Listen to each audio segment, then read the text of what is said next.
Welcome back to the show. Today I want to share some thoughts with you on your life sentence. I know that's going to sound probably a little archaic and maybe cryptic, but the theme of the show is really trying to design your life in a way that you're in control. In fact, I would say that the majority of people that I run into from day to day they have a feeling that they're not in control of their lives. They feel that other people in their surroundings, whether it's at work or the family, or maybe how they were raised, they believe in some form or fashion that they're not in charge of what their future will end up looking like. And that is quite the opposite of how very rich people and very famous people believe. They believe that, in fact, they're more in control of their lives than anybody else. So that's the big picture today. I want to share a number of ideas that I've learned over the years that hopefully will give you some ammunition in your own life that will maybe get you to think in a way that will get you out of the box that you've been in for a long, long time. So let's kind of jump into this show here today. I read a lot of books on trust and leadership and management. And one of the people that I've studied over the years, they said that in order for you and I to grow in our lives, we have to plant seeds in our lives all the time. What's really kind of got me questioned, a lot of people question me about it, and I've fallen into this trap before, is that I felt sometimes that I only had to plant a seed once or twice, and hopefully that seed's going to grow. But people like Jim Rohn, that used to teach for decades, taught that we have to plant seeds all the time. In fact, every day we have to plant seeds and surround ourselves with people that will help water those seeds and will help fertilize those seeds. One person said, trust is the social glue that binds human relationships. Again, trust is the social glue that binds human relationships. And he said, without it, we'd be unable to get anything meaningful accomplished. I think it was John Maxwell who said those words. So if you don't have people in your life that are trustworthy and that trust you, it's very unlikely that you're going to go far in your life. I found in my own experience in business that there are a percentage of people that we thought that we could trust, but it turned out that those people were not trustworthy at all because they put on an image of success. They put an image on themselves that they were going to help, or they were going to water our seed or to help us plant seed, when in fact they were just takers. So what I'm saying here is trust is earned. Trust takes more than a few days. Trust takes more than a few weeks to really develop an understanding of the people in your life. So I guess my bigger question here today on this episode is, what do you want to be known for? What do you want to be known for? Your reputation is really critical if you want to be known long after you're gone. Somebody said that your character is really the foundation of what your legacy is going to be in life. I'll say it again, your character is really the foundation of how your legacy is going to end up in life. So if you have a crooked character, what's going to happen? Your reputation is going to be crooked. I know of an individual, I won't mention their name, but they have a reputation of being crooked, and they have had this reputation for decades. So there have been people that have worked with this individual and for this individual who have, let's just say, parted ways over the years, that they know that this individual is as crooked as they come. So their reputation not only precedes them, but it extends past the relationship that people have with other people. I have a paperweight on my desk that was with a saying on it, and the saying is, trust but verify. And that saying became popular when President Reagan was in office and he was doing business or building a relationship with the Soviet people and the Soviet government back in the 80s.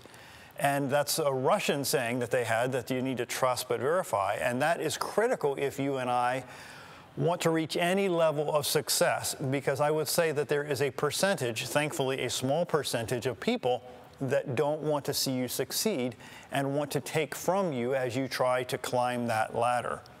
Ralph Waldo Emerson said one time, every man is entitled to be valued by his best moments. Again, every man is entitled to be valued by his best moments. And then John Maxwell said, live the legacy you want to leave. Live the legacy you want to leave. So in my mind, what Emerson said is that from time to time, you and I'm sure you do, I know I do, get stuck on the moments that we've really screwed up. Those moments that we've dropped the ball, those moments that we've said some really stupid things, some moments that, we cut a corner or we did something that was not quite right 20 years ago, 30 years ago, and that is still hanging on the back of our neck, trying to drag us down and trying to trip us up from taking the next step forward. I would suggest to you that all of us, every human being that's ever walked on the planet, has always fallen on their face multiple times. So if you judge those people based on how many times they fell on their face, then that judgment is certainly skewed. So I'm going to ask you today, as you judge yourself, as you look in the mirror, understand that when you fall on your face, that is very, very typical. It's normal. It's to be expected when you're trying to reach something that is extraordinary in your life. And extraordinary doesn't mean to be President of the United States or be another Bill Gates or Steve Jobs. It might mean finishing a college degree, or it might be opening a business, or it might be raising a family that's solid. Every one of us should have these dreams and goals that we want to achieve in our lives. But again, if you and I base our journey on the number of times we've messed up, then it's going to become very discouraging to us as we climb the ladder of some sort of success that we're trying to reach in our own lives. Dr. Anthony Campolo tells of a study in which 50 people over the age of 95 were asked one question. And the question was this. He said, if you could live your life over again, what would you do differently? What would you do differently? So they listed a few things that these 95-year-olds would do differently. Let me share them with you now. Number one is, if I had to do it all over again, I would reflect more. I would reflect more. If I had to do it over again, I would risk more. I'll get back to that in a minute. If I had to do it over again, number three, I would do more things that would live on long after I'm dead. I would say to you that most people I know, maybe most people you know, maybe the person you see in the mirror every morning chooses not to take calculated and wise risks, meaning that they want to play it, you want to play it safe. Maybe you surround yourself with people that in their own way that are discouraging you from taking calculated risks to do great things in your life. There were several times in my life where I was faced with an opportunity to take a calculated risk, to do something that I'd never done before, and frankly, I was terrified of doing it at the moment. That's a huge risk for me.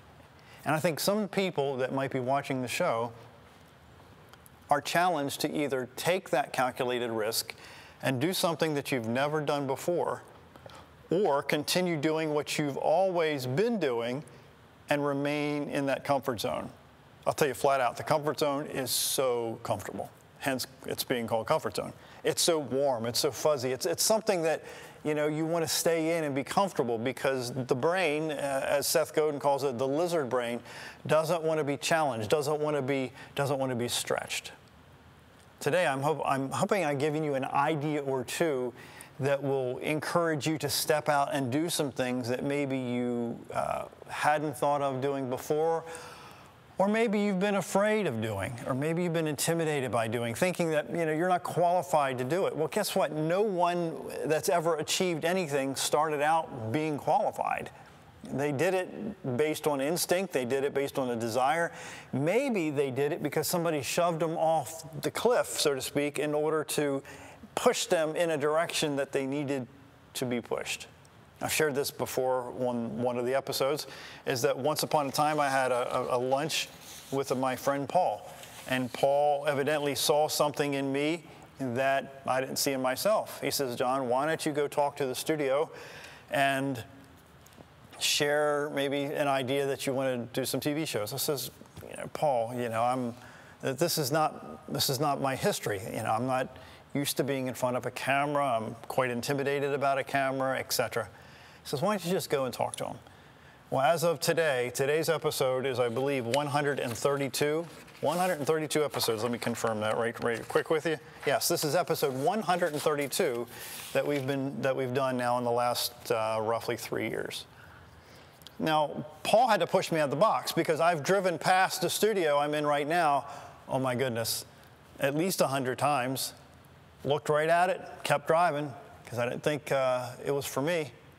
I needed Paul to push me. I needed Paul to shove me. I needed Paul to plant the seed and water the seed as I was trying to find new ways to touch other people around the world. William Hutchinson Murray said, until one is committed, there is hesitancy. Let me say it again. Until one is committed, there is hesitancy. The chance to draw back, always ineffectiveness, concerning all acts of initiative and creation, but there's one elementary truth, the ignorance of which kills countless ideas and splendid plans, that the moment one definitely commits oneself, then providence moves too. All sorts of things occur to help one that might never otherwise have occurred. A whole stream of events issued from the decision, raising in one's favor all manner of unforeseen incidences and meetings and material assistance, which no man could have dreamt would come his way. I've learned a deep respect for this old ancient quote. Whatever you can do or dream, you can begin it. Boldness has genius, power, and magic in it. Let me just go back and kind of touch on what I just shared. When we first started these shows, we started with only about 30,000 homes that we were broadcasting in. As of the taping of this show, episode 132, we're in 1.7 million homes per week, from Washington State to the East Coast of the United States. That was only honestly, because Paul shoved me off the edge. Paul pushed and pulled and kept watering the seed. What I'm asking you to do is surround yourself with people that will maybe shove you forward outside that comfort zone, outside of that scary place, because at the moment, it's kind of terrifying, because you can't see yourself doing what maybe is so deep in your soul that you really would love to do, but you're scared to do it because you've never done it before. Amelia Earhart said, never interrupt someone doing something you said couldn't be done. Again, never interrupt someone doing something you said couldn't be done. Every invention, every great achievement, every billionaire started with zero. They started with an idea. They started with a concept. And I would suggest to you that you and I are no different than the people that you see on TV or read in books. So what's the takeaway maybe so far in this episode? There are people that are around you that can help you get out of that comfort zone to do something or some things that you really didn't think you were going to be okay at or even really good at, but you need that little shove. I'm hoping that today I'm one of the people that are giving you that little shove to do something that maybe you never thought that was possible. Winston Churchill said, when eagles are silent, parrots begin to chatter. When eagles are silent, parrots begin to chatter. Now, there are going to be a large percentage of people, statistically, who are going to, if you will, rain on your parade, that are going to maybe discourage you from doing something that is extraordinary. Maybe there are going to be people surrounding you that says, you know, you aren't quite qualified to do what you're planning on doing. Maybe you should consider playing it safe. Maybe you should consider not allowing these dreams and stuff to make you become extraordinary. There's an ancient story that was, oh my goodness, a very old story about a guy named David. And David was the youngest son of a guy named Jesse, who had multiple children. I can't remember the exact number, 8 to 10 children or more.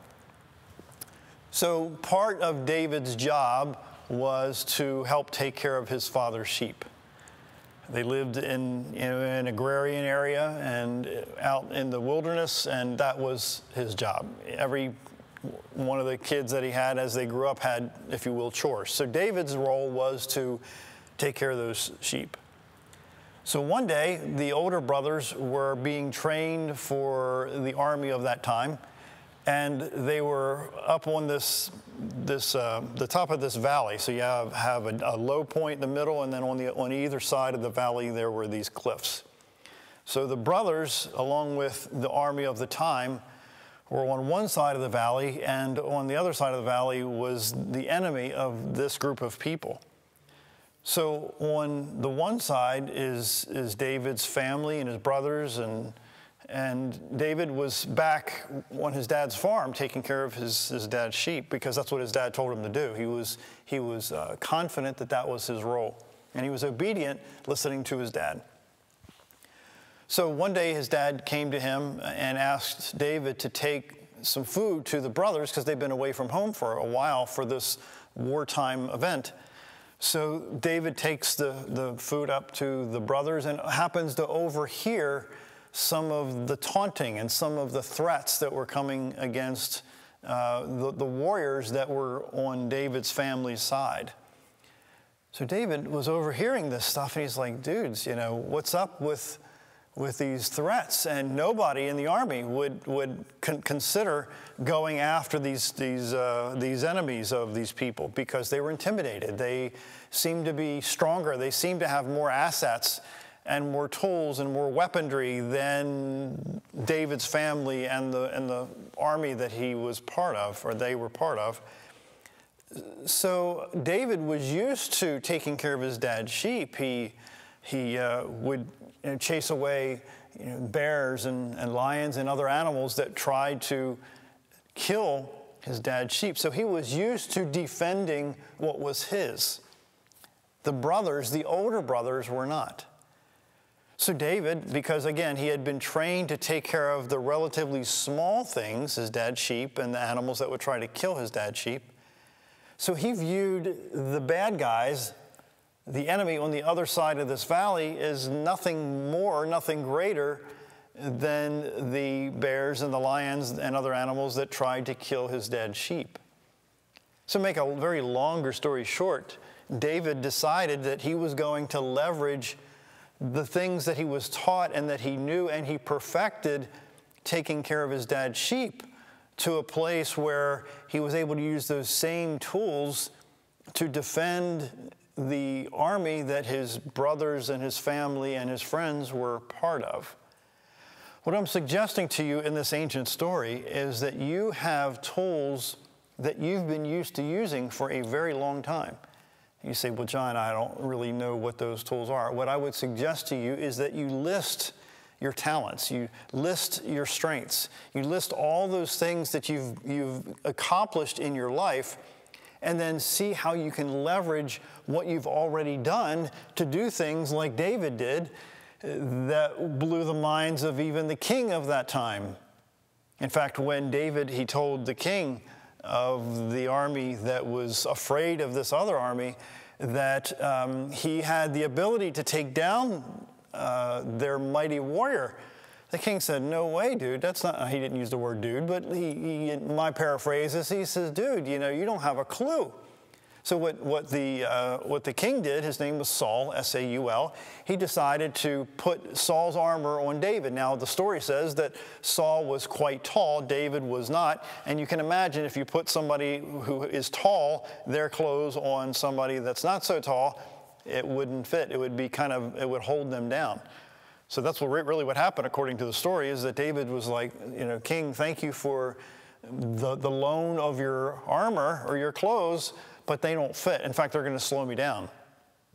So what David did was he used what he was used to using, the tools that he was trained to use in order to do the deed, in order to win the battle for the people that were actually trained to do battle. Think about that for just a second. David won the battle using the tools that he was used to using that weren't the same tools as the people that were trained to do battle in that time. What I'm suggesting to you in this longer story is that you already have the tools that you need to do some really extraordinary things in your life if you look at your tools as an asset and maybe not something that was a waste. Maybe you thought that the stuff that you've gone through, I can't imagine why it would have helped me in any way, shape, or form. But in fact, all of us are born with and have gone through experiences in our lives that if we leverage them, they can be used for the benefit of not only us, but more importantly, for the benefit of other people. Sidney Smith writes, "The fact is that in order to do anything in this world worth doing, we must not stand shivering on the bank thinking of the cold and the danger, but jump in and scramble through as well as we can." That is the mindset of some of the most successful people on the planet. They just jump in and do it.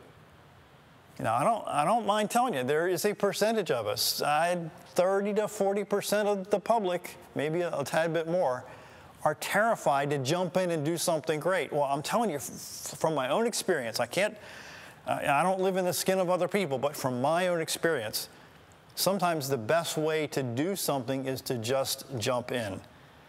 Because if you don't just jump in, you're going to come up with all these excuses and all these fears, and then your fear and your anxiety is going to get bigger and bigger and bigger. And now, instead of it being a relatively easy task to do, now you're facing a mountain because the exaggeration of the fear becomes so big. Stephen Covey writes, "People who end up with the good jobs are the productive ones who are solutions to problems, not problems themselves, who sees the initiative to do whatever is necessary, consistent with correct principles to get the job done." I go back to what the story about David.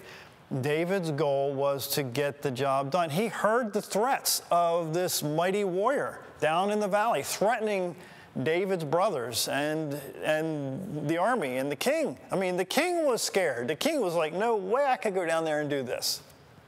But David wasn't threatened at all. In fact, he was not threatened in any way, shape, or form. He said, look, if I can take care and get rid of the lions and the bears who came to try to take my dad's sheep, what's this guy? He's just nothing. He's just a piece of trash. My loose paraphrase.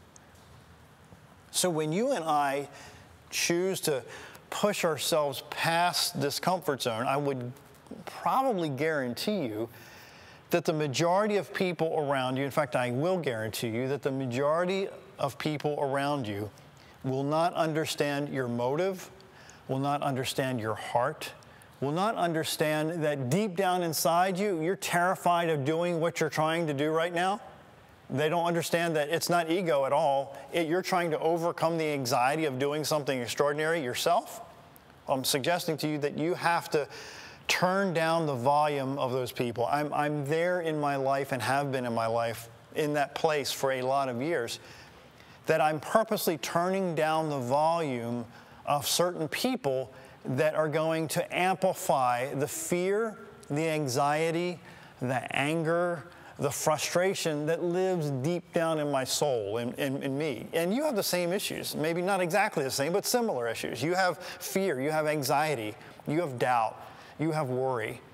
So when you surround yourself with people who amplify those negative feelings, what's going to happen? Right, what's going to happen is those negative feelings are going to get bigger. So you want to turn down the volume, because if not, then it's going to get bigger. Let me give you a silly example. I'm very musical. I play the piano. I've played the piano for 40 years plus. I have to be very careful of the music that I allow my ears to hear, especially at night, especially 2 or 3 hours before bedtime.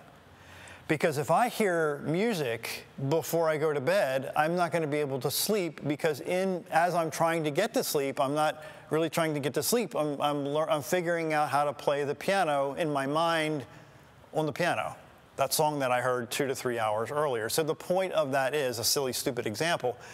But you have to be the one who gets up and turns down the volume of certain things in your life that will inhibit you from doing something that's extraordinary or something that will give you peace of mind.